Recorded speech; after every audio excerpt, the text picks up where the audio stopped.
Breaking news చూస్తున్నాం. CPI విచారణకు Delhi CM Kejriwal హాజరయ్యారు. అంతకుముందు ఓ వీడియో రిలీజ్ చేసిన కేజ్రీవాల్, నేను దేశాన్ని ప్రేమిస్తా, దేశం కోసం పుట్టాను, దేశం కోసం ప్రాణాలనిస్తాను అని ఢిల్లీ సీఎం అరవింద్ కేజ్రీవాల్ చెప్పారు.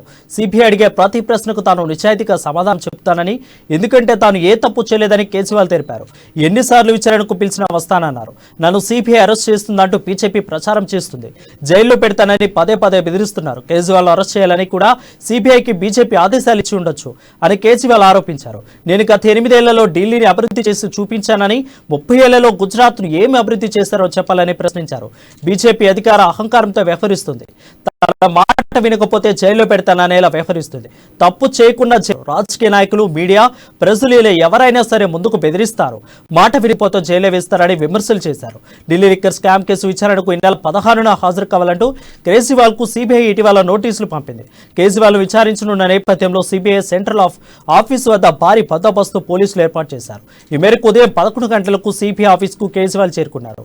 ఈ కేసులో కేజ్రీవాల్ సహచరులు, ఢిల్లీ మాజీ డిప్యూటీ సీఎం మనీష్ సిసోడియా, మాజీ మంత్రి సత్యేంద్ర జైన్ ఇప్పటికే అరెస్టే జైల్లో ఉన్నారు.